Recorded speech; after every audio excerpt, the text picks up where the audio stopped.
Graça e paz do Senhor, amados irmãos em Cristo. Eu estava hoje observando, a grandeza de Deus, o amor dele por nós. E quando Deus quer fazer algo nas nossas vidas, como é que Deus faz? Eu estava terminando de ler o livro de Esther hoje, junto com os irmãos. A gente está fazendo essa leitura, terminou hoje o de Esther. E aí eu estava vendo aqui o reinado de Xerxes, chamado Xerxes, Artaxerxes, que é de Susa. Ele é o rei rei da Pérsia, daquela época lá de Nabucodonosor, que veio e tudo mais. E aí eu comecei a observar, e vendo aqui a história de Esther, de Mordecai, o primo dela, que ela veio junto com o povo daquela época que Nabucodonosor invadiu a Babilônia. Ela foi uma das crianças que foi levada a cativo, ali junto com o tio dela, porque a família dela, os pais dela foi morto. Só ficou ela. E como Mordecai, ele era primo dela, porque ele era sobrinho do pai dela ou da mãe, não sei. Ele era da linhagem de Efraim, se não me engano, está aqui falando. E ele foi e levou, ela com ele. E aí, quando esse rei... Olha o que é que Deus faz para abençoar um dos dele, Aí passou-se o tempo, veio o tempo desse rei, chamado Xerxes na época. E aí... se levanta uma pessoa ali, naquele reino, Amã, chamado Amã, que tinha raiva do povo de Deus. Ele era de uma linhagem, de um povo que tinha raiva dos judeus, E ali o rei vai dar um cargo alto para ele. Um cargo alto, a qual ele era o segundo mais poderoso do reino. Primeiro o rei, depois ele. E ali tem os curiosos, que sempre vai ficar curiando, vendo alguma coisa, como nos dias de hoje também. Às vezes a pessoa começa a nos observar para achar algo em nós, para julgar, para condenar. E não foi diferente nessa época, e também não é nessa época nossa. Interessante que eu vi ali o rei dar uma ordem para que todos das províncias, quando Amã passasse ali, que o povo se prostrasse diante dele. Só que esse não era o costume do judeu, daqueles que verdadeiramente serviam a Deus ali, E Mordecai não era diferente. Ele era um servo de Deus, um ungido de Deus, e ele não se dobrava a Amã, Mas só que os observadores, como eu já falei aqui, começaram a observar e levaram isso até Amã. E eles perguntaram: por que você não se dobra quando Amã passa? Por que você não obedece à lei do rei? E aí ele vai e fala: porque eu sou judeu. Ele vai e passa isso, para o inimigo do povo de Deus. E ali aquele homem já tinha ira do povo de Deus, ficou mais irado ainda. Interessante que Deus preparou tudo isso para trazer, a existência algo grande, tanto na vida de Mordecai como na vida de Esther.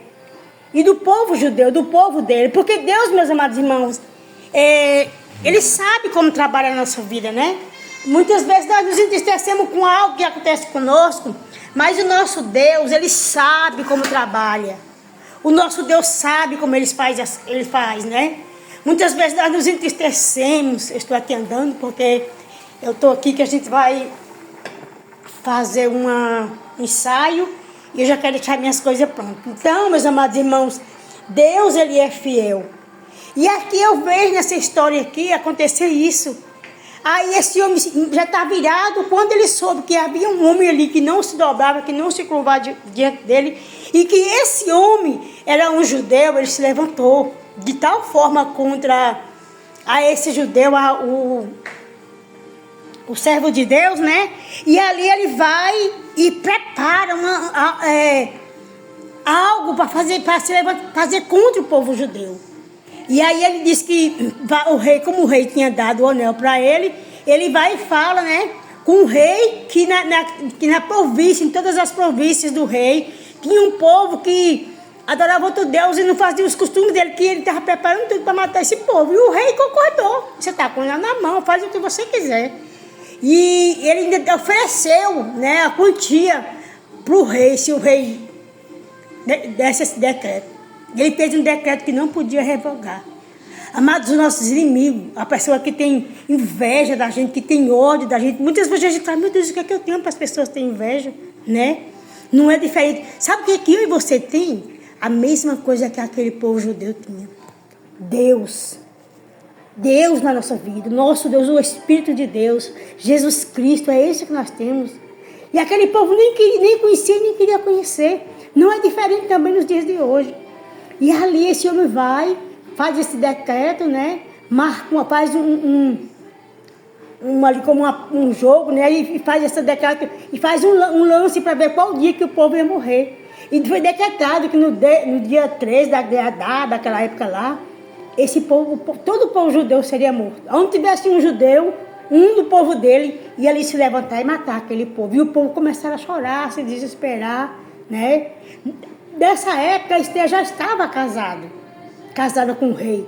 Por quê? Porque a esposa do rei se recusou, Vasti, se recusou a se apresentar diante de todo aquele povo para alegar o rei. Então, esse foi o decreto para que o povo de Deus fosse liberto de tudo aquilo, né? Eu acho muito interessante, se a gente for estudar aprofunda essa palavra, é muito interessante, irmãos.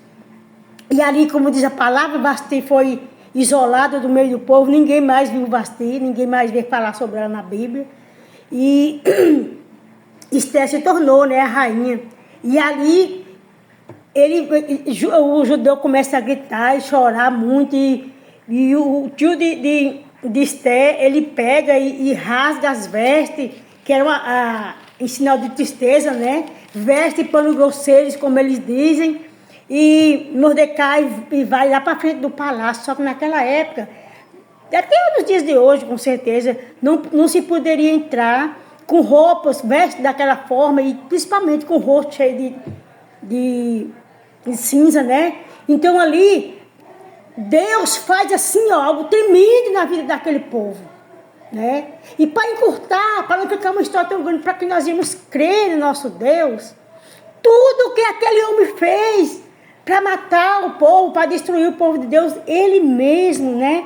Ele mesmo caiu na cidade. Eu acho interessante que tem um versículo aqui, não sei se é no capítulo 6, onde a própria mulher de Amã, que manda preparar aquela forca para Mordecai, e ele vai e fala assim, eu estou achando que você já está perdido. Chega uma ocasião que ela fala para ele, tanto ela como os amigos dele, você mexendo com o povo judeu, você está perdido. Ou seja, não mexa com o povo de Deus. Não mexa com o povo de Deus. Não mexa com aqueles que estão buscando a face de Deus. Não mexa com aquele que tem pagado um preço para estar de pé. Não mexa. Você não sabe com quem você está mexendo. Você não sabe em quem você está tocando. Nem nós mesmos que servimos a Deus sabemos como somos valiosos para o nosso Deus. Ei, para de mexer com o povo de Deus. Essa foi a ordem. Eles mesmos reconheceram. E aí você sabe a história. A forca que ele preparou para Mordecai. Ele mesmo e os filhos dele foram enforcados. A esposa dele. E não se achando pouco, ainda teve que carregar aquele homem de Deus num cavalo, vestido com roupa de rei, com honraria, gritando. É assim que o rei faz com aquele cuja vida do rei salva. E cuja aquele do rei quer agradar. Gente, que coisa tremenda. Talvez você não possa passar por essa mesma posição nos dias de hoje. Mas Deus, Ele quer honrar a mim, quer honrar você. Não importa o que os teus adversários têm feito para tentar te derrubar. Não importa até onde o teu adversário tem tentado te sufocar. Importa que tu diminua e ele cresça. Importa que cada dia tu desça na presença dele. Ei, não há força maior do que o nosso joelho e as nossas orações. Porque o coração de Deus não resiste ao coração de um adorador, de alguém que desce na presença dele, de alguém que se derrama na presença dele para glorificar e exaltar o nome do Senhor. Eu não sei o que você está passando. Eu não sei como foi o seu dia de hoje, como foi esse ano, como tem sido para você. Mas eu sei que está se entrando mais um mês. E eu sei que o nosso Deus é conosco. Ele foi conosco até aqui. Ele vai permanecer conosco até a volta de Jesus. Porque quando Jesus voltar para nos buscar, não vai se comparar o que Ele vai fazer na minha vida e na tua vida. Coloca os teus problemas, os teus projetos nas mãos do Senhor. Não conte teus projetos para terceiro. Conte para Jesus. Conte para aquele que pode te ajudar. Conte para o Espírito de Deus, para que Ele possa te dar direção e que você possa chegar no alvo. Amém? Pai amado e querido, nesta hora eu coloco a minha vida, a vida de cada um dos meus irmãos aqui, minha família, meus filhos, Pai amado e querido, meus netos, toda a minha parentela, Pai, todos aqueles que têm crido, todos aqueles que têm buscado no Senhor, aqueles que estão enfermos, Senhor, eu coloco nas tuas mãos. Deus, vai de culto, Senhor. Que haja testemunho, Pai, que as pessoas se levantem e que creia, Pai, em tuas promessas. Vai de culto, Senhor, para que nós possamos fazer o melhor para ti, Pai. Em nome de Jesus. É o que eu te peço e te agradeço, Pai, por mais essa rica oportunidade. Em nome de Jesus, amém? Graça e paz a todos. O que nós daríamos ao Senhor por todos os benefícios que Ele tem feito por nós.